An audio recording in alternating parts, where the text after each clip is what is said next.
ये कहानी है एक सीधी सादी लड़की आरती की, जिसकी माँ का देहांत उसके जन्म के समय हो गया था। पिता ने दूसरी शादी की, लेकिन सौतेली माँ ने उसे कभी अपनी बेटी नहीं माना। बचपन से ही आरती घर के सारे काम करती रही, ताने सहती रही बिना शिकायत के। रश्मि उसकी सौतेली बहन घर की राजकुमारी थी और आरती बस एक नौकरानी।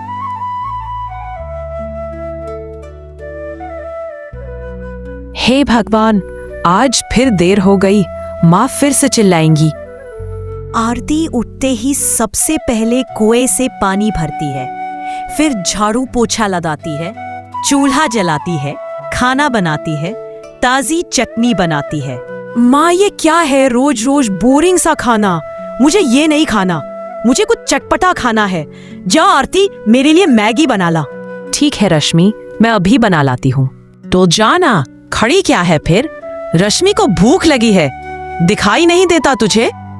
रश्मि की हर मांग पूरी होती थी और आरती की हर ख्वाहिश सिर्फ आंखों में दबा दी जाती थी। रश्मि दिन भर अपनी सहेलियों के साथ हंसती गाती घूमती रहती है। क्या तूने सुना? कल वाले मेले में रमेश आया था। उसके पिता शहर के सबसे बड़े व्यापारी है। अरे रश्मि, तू तो पूरे गांव की सबसे खूबसूरत लड़की है। तेरी शादी तो रमेश से ही होगी। गांव की गलियों में रश्मि का राज था और घर की चार दीवारों में आरती का दर्द। काश मेरा भी कोई होता जो मुझसे प्यार से बात करता। पता नहीं पिताजी कब आएंगे। हाँ जी, सब ठीक है। रश्मि की तबीयत का थोड़ा ध्यान रखना पड़ रहा है। क्या आरती है? आरती तो दिन भर सोते रहती है। मैं आरती से घर का कोई काम नहीं करवाती। आप उसकी चिंता मत करो, मैं उसका पूरा ख्याल रखती हूँ। आरती के पिताजी शहर में मजदूरी करते हैं, हर महीने पैसे भेजते हैं, लेकिन उन्हें ये नहीं पता कि उनकी बेटी का जीवन घर की चार दीवारों में दम तोड़ रहा है। रात के समय सब खाना खाकर सो रहे हैं। बचा हुआ खाना खाकर आरती अकेली बर्तन धो रही है। माँ, मुझे आपकी बहुत याद आती है। काश आप होती, मुझे बहुत अकेलापन लगता है। यहाँ मुझे समझने वाला कोई नहीं है। आरती की जिंदगी की ये तो सिर्फ शुरुआत थी, अभी तो उसके नसीब में और भी इम्तिहान बाकी थे। अरे बहन सुनो, वो चंदू काका का बेटा रमेश शहर से लौटा है। बड़ा अच्छा लड़का है, सरकारी नौकरी करता है। वे लोग रमेश की शादी करवाना चाहते हैं, तो मैं सोच रही थी क्यों ना तुम्हारी बेटी आरती के रिश्ते की बात करूं। अरे कोमल बहन, आप तो बस मजाक करती हैं। आरती तो अभी शादी के लायक ही नहीं है। उसका तो घर के काम में मन भी नहीं लगता, बस दिन भर सोते रहती है और कुछ बोलो तो बड़ों से जबान लड़ाती है। कौन करेगा शादी ऐसे लड़की से? क्या बात करती हो बहन तुम? आरती तो पूरे घर का काम अकेले करती है, सुबह से रात तक लगी रहती है। और छोटी कहाँ है? रश्मि से तो 1 साल बड़ी है। असल में आरती के भाग्य में थोड़ा दोष है। एक पंडित ने कहा था उसकी शादी जल्दी कर दी तो घर टूट जाएगा, इसलिए तो मैं अभी कुछ नहीं सोच रही। पड़ोसन की आंखों में सवाल थे। उन्हें दिख रहा था कि आरती की माँ उसकी शादी नहीं करवाना चाहती। उन्हें ये देखकर हैरानी हो रही थी कि वो अपनी ही बेटी के बारे में बुरा कैसे बोल रही है। माँ, रमेश मेरे लिए अच्छा रहेगा क्या? वो तो मुझे मेले में देख रहा था। मुझे तो लगता है वो मुझे पसंद करता है। बिल्कुल मेरी रश्मि बेटी, तू तो राजकुमारी है। मैं तेरी शादी एक अच्छे अमीर खानदान में ही करूंगी, तू चिंता मत कर बेटा। पर माँ, लोग तो उस मनहूस आरती की बात कर रहे हैं। कहीं उस आरती की शादी रमेश से हो गई तो फिर मेरा क्या होगा? कहाँ आरती और वहां तू? तू इतनी सुंदर, बिल्कुल राजकुमारी की तरह है, और वो बिल्कुल बदसूरत। मैं कोई बेवकूफ नहीं हूँ मेरी लाडो रश्मि। उस मनहूस के लिए तो मैं ऐसे ही बहाने बनाती रहूंगी। जब तक तेरी शादी ना हो जाए तब तक उसकी शादी का कोई जिक्र नहीं होगा। कोने में खड़े होकर आरती सब सुन रही थी। हर शब्द तीर बनकर उसके दिल में उतर रहे थे, पर उसने कुछ नहीं कहा क्योंकि उसे अब इन सब बातों की आदत हो गई थी।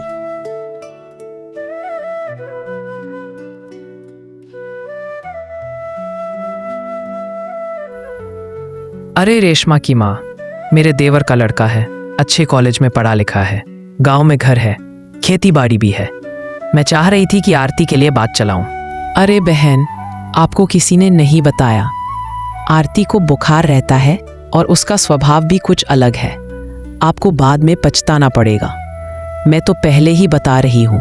और लड़की तो बड़ी सीधी सादी है, कामकाज भी अच्छा कर लेती है। सीधी सादी नहीं, जिद्दी और चुप रहने वाली है। मैं माँ हूँ उसकी, मुझे पता है। और वो खुद भी अभी शादी नहीं करना चाहती है। हर बार कोई रिश्ता आता और हर बार सौतेली माँ अपने झूठ से सब कुछ बर्बाद कर देती। उसे डर था कहीं आरती की किस्मत चमक गई तो वो उसकी बेटी रश्मि की बराबरी करने लगेगी। आज घर में कुछ खास था। सौतेली माँ ने खुद रमेश और उसके माता पिता को घर बुलाया था रश्मि का रिश्ता तय करवाने के लिए। माँ देखो तो मैं आज कितनी सुंदर लग रही हूँ। आज रमेश मुझे देखकर पक्का हाँ कर देगा। हाँ मेरी रश्मि, तू तो परी है परी, बस तू चुप रहना, मैं सब कुछ संभाल लूंगी। आज तेरा रिश्ता पक्का करके ही रहूंगी। वहीं दूसरी ओर रसोई में चूल्हा जल चुका था और आरती चाय और समोसे बनाने में जुटी थी। उसकी आंखों में आज कुछ और ही था। कोई उम्मीद नहीं, कोई शिकायत भी नहीं। आज आरती खुश थी।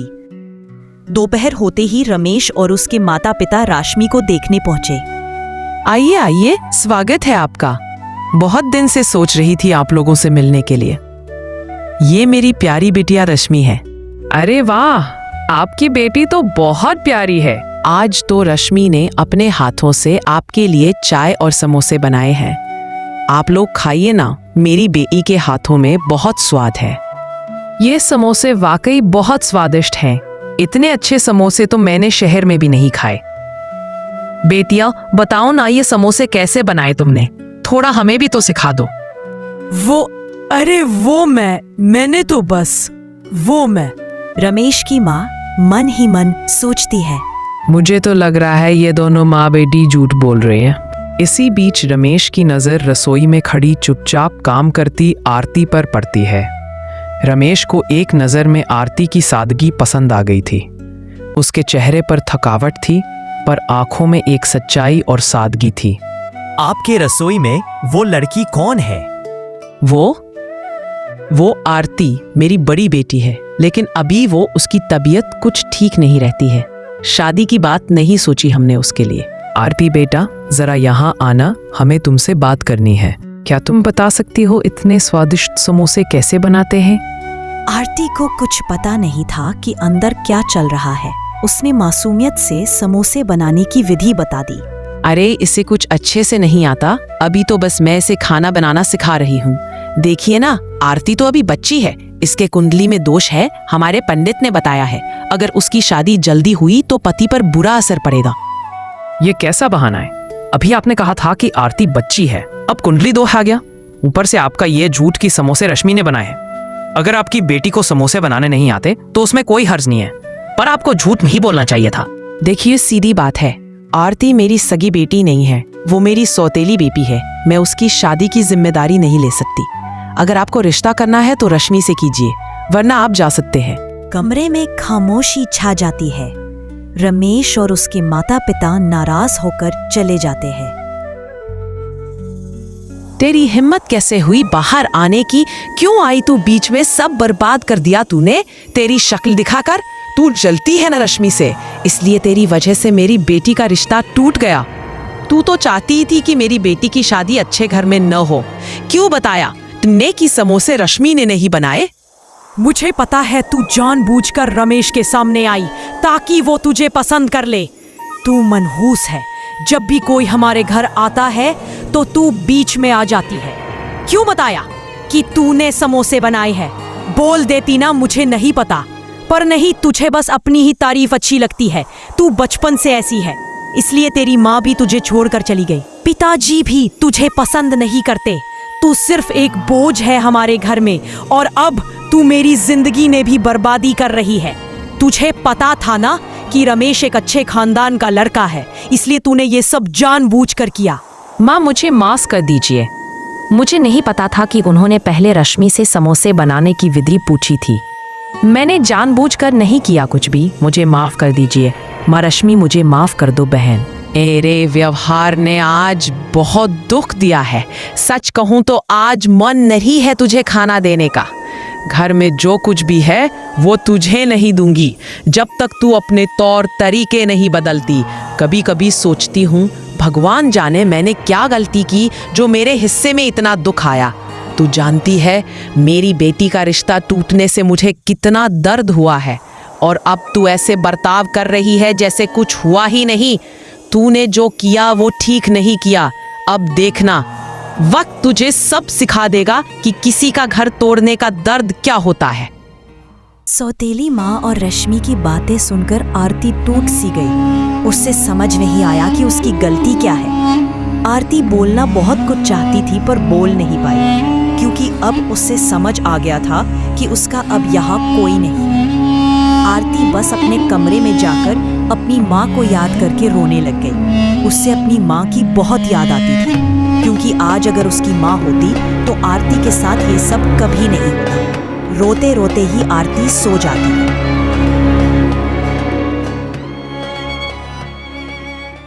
अगली सुबह आरती के पिता का फोन आया। मुझे इस साल शहर से छुट्टी नहीं मिल पाएगी, माफ करना, अगले साल ही आ पाऊंगा।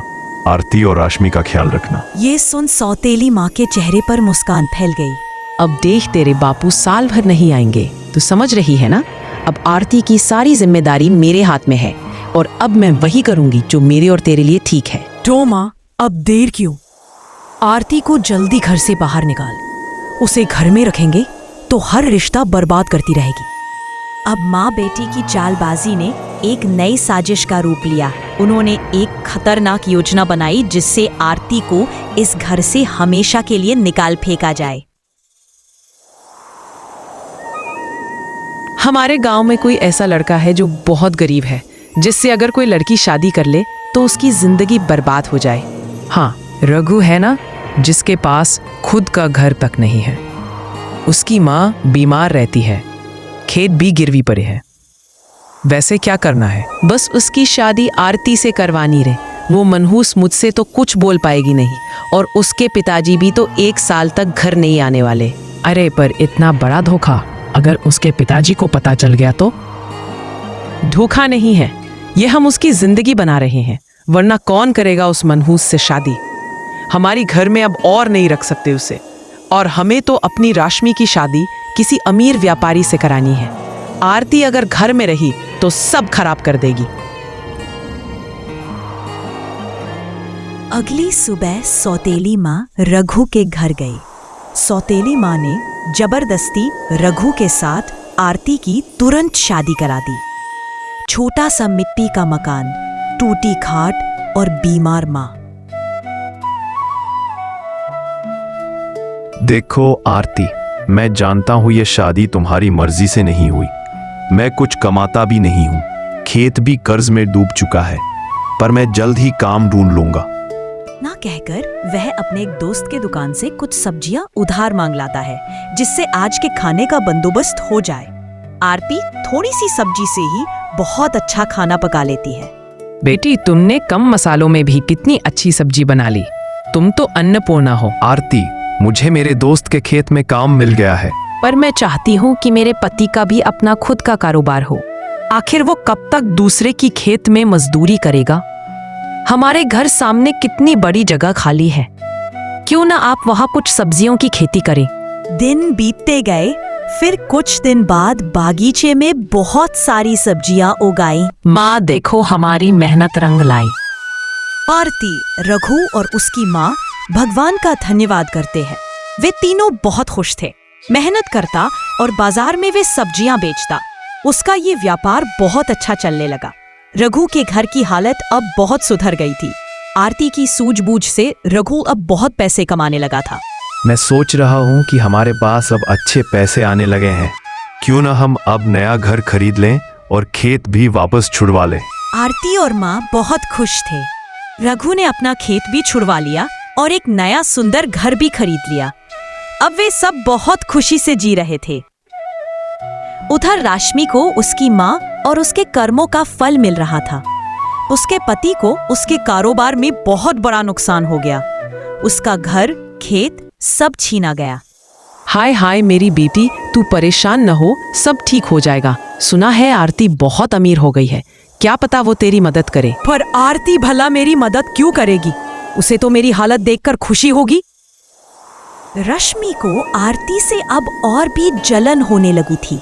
उसे अपने दुख से ज्यादा आरती के सुख से दिक्कत होने लगी। रश्मि और माँ एक दिन चुपके से आरती के नए घर को देखने जाते हैं। आरती की किस्मत देखकर उनकी आंखें खुली की खुली रह जाती हैं। आरती का घर तो मेरे घर से भी बहुत बड़ा और सुंदर है। हमने तो आरती की शादी एक गरीब से करवाई थी, ये तो क्या हुआ? दिन कटते गए पर रश्मि के पति की कोई मदद नहीं कर रहा था। सब ने उससे मुंह मोड़ लिया था। अब वह हिम्मत हार रहा था। अब सौतेली माँ को कोई रास्ता नजर नहीं आ रहा था। अब उसे सिर्फ आरती का ही सहारा नजर आ रहा था। बेटा अब बहुत हुआ, तू मेरे साथ चल आरती के घर, वो हमारी मदद जरूर करेगी। रश्मि पहले तो मना करती है, लेकिन आखिर में आरती से मदद मांगने जाने के लिए तैयार हो जाती है। माँ, आप रश्मि, तुमको देखकर बहुत अच्छा लगा। कैसे हो? आप दोनों आइए। आरती ने बचपन से अपनी सौतेली माँ और बहन को बहुत प्यार से अपने घर के अंदर बुलाया। उनकी खूब मेहमान नवाजी की और बहुत प्यार और अपनापन दिखाया। ये देख सौतेली माँ को एहसास हुआ कि आरती कितनी अच्छी है। इतना कुछ सहने के बाद भी उसने अपने मन में कोई करवाहट नहीं रखी। आरती, मुझे माफ कर दो बेटी, मैंने तेरे साथ बहुत बुरा किया। बचपन से तुझ पर अत्याचार किया। तेरी शादी भी जानबूझकर एक गरीब लड़के से करवा दी। मुझे माफ कर दो बेटी, आखिर तुझे तेरी किस्मत का मिल ही गया है। मुझे और रश्मि को हमारे कर्मों का फल मिल गया। मेरी बहन, मैंने तेरी गरीबी का मजाक उड़ाया था, शायद इसलिए मेरे साथ आज ये हुआ। ऐसा क्यों कह रहे हो? कुछ हुआ है? रश्मि और माँ ने उसे सारी बातें बताई। ये सुन आरती तुरंत मदद करने को तैयार हो जाती है। आरती ने रघु को बुलाया और उसने सारी बातें रघु को बताई। रघु ने सारी बातें सुनकर रश्मि की मदद करने का वादा कर दिया। उसी शाम वे लोग फिर आरती के घर आए। रश्मि के पति ने रघु को सारी बातें बताई। अगले दिन रघु ने रश्मि के पति को साहूकार के पास लेकर जाकर पैसे दे दिए, फिर खेत और घर वापस छुड़वा लिया। रघु भाई, आपका बहुत बहुत धन्यवाद। अगर आपने हमारी मदद नहीं की होती तो आज हम बेघर हो जाते। आरती, मेरी बहन, मुझे माफ कर दो। मैंने तेरे साथ कभी अच्छा व्यवहार नहीं किया, पर तूने कभी मेरा बुरा नहीं चाहा। जीजा जी और तुम्हारा बहुत बहुत धन्यवाद। आज अगर आप लोग नहीं होते तो पता नहीं हमारा क्या होता। रश्मि, तुम मेरी बहन हो, ये तो मेरा फर्ज है। तू खुश रहे, मैं बस यही चाहती हूँ। रश्मि और उसकी माँ को बहुत पछतावा हुआ। उन्हें अब जाकर आरती की कदर समझ आई। आरती को भी माँ का प्यार मिल गया। जिंदगी में भले ही रिश्तों पर छल के बादल छा जाए, पर सच्चे दिल और अच्छे कर्म कभी खाली नहीं जाते। आरती ने नफरत के बदले प्यार दिया। जब इंसान बुराई के जवाब में भलाई करता है तो अंत में वही सबसे बड़ा बनता है। कर्मों का फल हर किसी को जरूर मिलता है।